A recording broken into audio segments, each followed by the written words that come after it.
છે તે લાગુ થયો છે, કેટલા લોકોને તેની અસર થશે અને તેની શું અમલવારી કેવી રીતે કરવામાં આવશે? જીએસઆરટીસીમાં તારીખ 1/1/2026થી 00 કલાકથી નિગમમાંથી ભાડા વધારો અમલીકરણ થયેલો છે. ભાડા વધારાઓ 3%ની અસર સાથે અમલી થયેલો છે.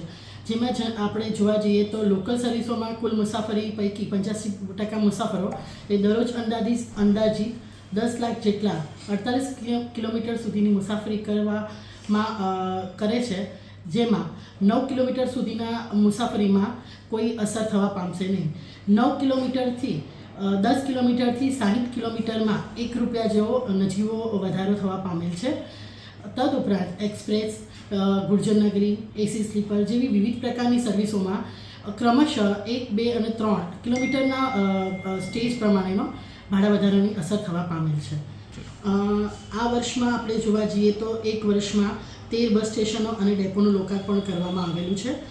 2025-26ના બજેટમાંથી આગામી વર્ષમાં 2060 નવીન બસો પ્રજાની સેવામાં મૂકવાનું આયોજન છે. તદુપરાંત કંડક્ટર નિગમ દ્વારા વધુ અને સારી પરિવહન સેવાઓ પૂરી પાડવા માટે 2320 કંડક્ટરની નિમણૂક કરેલ છે અને જ્યારે ટૂંક સમયમાં 3084 ડ્રાઈવર અને 1658 હેલ્પરની નિમણૂક માટેના પસંદગી પત્ર એનાયત કરવાની કાર્યવાહી પ્રગતિમાં છે. અન્ય રાજ્યોની સરખામણીમાં આપણે જોવા જઈએ તો એસટીનું લોકલ તથા એક્સપ્રેસ બસ ભાડું ઓછું રહેવા પામે છે. જેમ કે લોકલ સર્વિસમાં પ્રતિ કિલોમીટર સીટ ગુજરાતમાં 0.91 છે, ત્યારે અન્ય રાજ્યોમાં તેનાથી વધારે જોવા મળેલ છે.